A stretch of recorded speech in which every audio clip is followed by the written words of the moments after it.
Le Dolby Atmos, ça c'est des caractéristiques très très particulières puisqu'on parle d'objets sonores. Alors expliquez-nous un peu de l'encodage à la restitution, comment ça fonctionne ces objets sonores. Le Dolby Atmos effectivement amène ce nouveau concept d'objets sonores et de sons immersifs qui, dans un espace en 3 dimensions, puisqu'on peut reproduire donc la dimension de la hauteur, permet de transporter les sons séparément et de les faire évoluer, se déplacer dans tout l'espace. Et ces objets sonores, donc, qui sont indépendants les uns par rapport aux autres et qui ont leur vie dans la scène, vont être transportés le plus possible séparément jusqu'au récepteur chez soi, donc dans la salle de cinéma ou chez soi. Et c'est là où notre récepteur va, en fonction de la configuration qu'on a chez soi, calculer les trajectoires des objets, les positions des objets, pour avoir une restitution très précise. Donc on va garder le maximum d'informations au lieu de mélanger tous les sons une bonne fois pour toutes, on va pouvoir faire le mélange chez soi. Donc c'est comme si on avait un mixeur à la maison. Alors si je comprends bien, ça va dépendre évidemment du nombre d'enceintes que vous avez chez vous. Ça va dépendre de l'organisation, mais de toute façon, tout ça a été encodé au départ. En fonction effectivement de ce qu'on a chez soi, on va pouvoir reproduire du Dolby Atmos, moyennant le fait que le contenu a été préparé en Dolby Atmos. Alors bien sûr, quand on achète un équipement Dolby Atmos, il y a ce qu'on appelle un up mixer, mais qui s'appelle Dolby Surround, qui va en fait extraire des informations pour reproduire une hauteur finalement, pour faire vraiment un son immersif. Mais c'est pas du Dolby Atmos qui a été créé à l'origine. Il faut, pour avoir vraiment une expérience Dolby Atmos, qu'au moment du mixage, donc qui est l'étape où on mélange les sons, on les conçut dans une pièce où on va pouvoir déjà reproduire la hauteur et on va avoir les outils pour faire tourner les sons, pour les positionner dans l'espace, etc. Donc il y a un certain nombre d'outils pour les mixeurs, les créateurs, qui vont leur permettre de créer ce format. Et ce format va ensuite être transporté, décliné, encodé, etc. pour rejoindre le public via les différents canaux, donc que ce soit Blu-ray, Blu-ray Ultra HD, vidéo à la demande, télé, et puis streaming, etc. Comment s'organise l'information Dolby Atmos à l'intérieur de tous ces canaux dont on parle?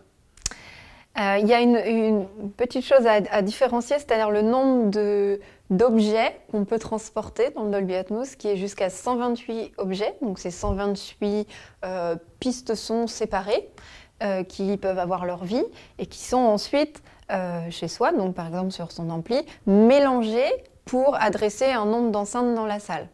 Et ça, c'est l'installation qu'on a chez soi. Donc chez soi, on peut avoir jusqu'à, imaginons 35 enceintes, le format est fait pour supporter ça, mais en général, on parle de format, alors avec par exemple un 5.1 pour le format horizontal, 0.2 pour la hauteur. Donc 5.1, c'est le plan horizontal, et le point quelque chose, c'est le nombre d'enceintes qui vont reproduire la hauteur. On va dire que la configuration de référence en Atmos va être plutôt le 7.1.4, mais à partir de 5.1.2, on a déjà cette sensation de hauteur qui est reproduite. Et puis, je dirais que ça dépend aussi vraiment de la taille de la pièce. On n'est pas obligé d'avoir un maximum d'enceintes. Selon la taille qu'on a, on va avoir suffisamment d'enceintes pour reproduire un champ sonore continu, uniforme. Les enceintes sont donc des enceintes qu'on installe dans le plafond pour la partie verticale, ou il y a aussi des systèmes par des projections sonores diverses qui existent? Alors l'enjeu, quelque part, pour transporter cette expérience au grand public, c'est de simplifier la façon dont on va reproduire l'élévation, la hauteur. Effectivement, la première solution, c'est d'aller accrocher ces enceintes au plafond, mais on va du coup s'adresser à une partie de la population extrêmement restreinte. Donc l'idée a été, quand Dolby a lancé ce format, de aussi apporter des solutions pour rendre ce format plus accessible et plus facile à installer chez soi. Donc il y a des projecteurs de son, ou nous on appelle ça des enceintes réfléchissantes, qui vont projeter vers le plafond le son, qui sont posées sur vos enceintes normales ou à côté, ou même des fois c'est des enceintes combinées à double face.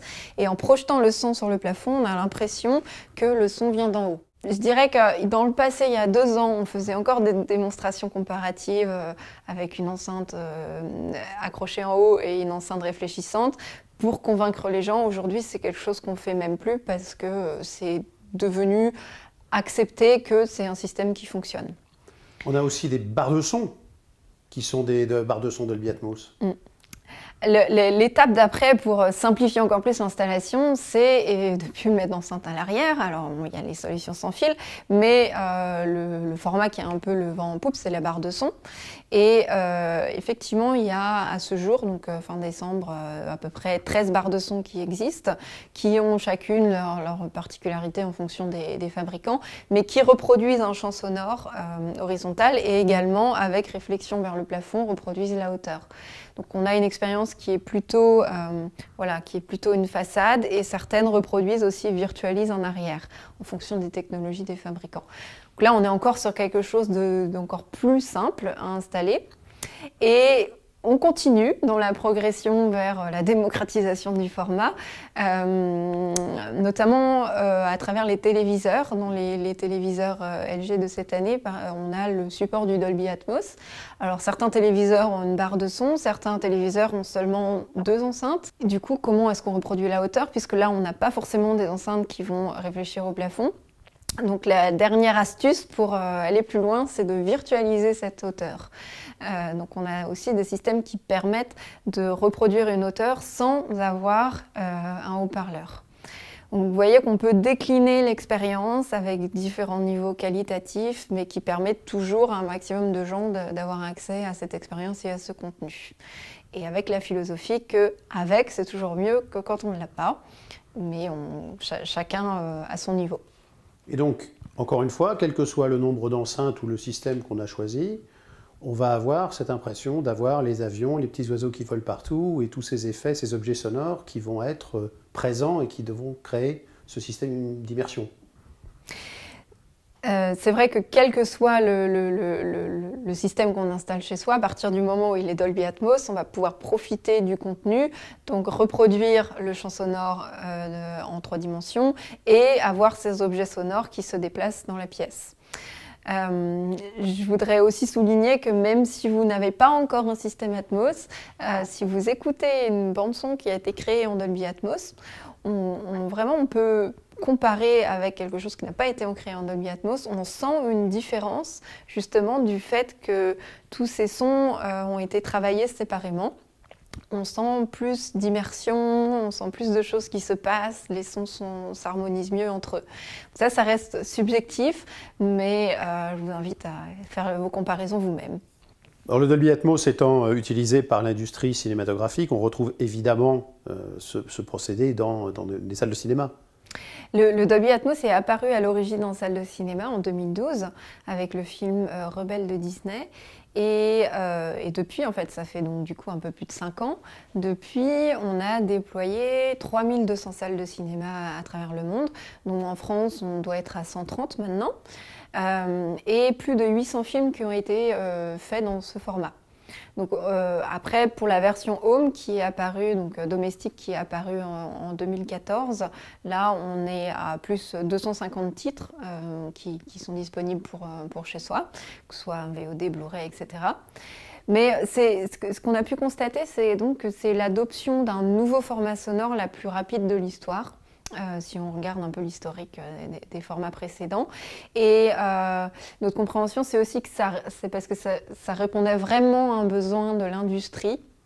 Et c'est un outil créatif qui parle et qui permet de raconter des histoires différemment.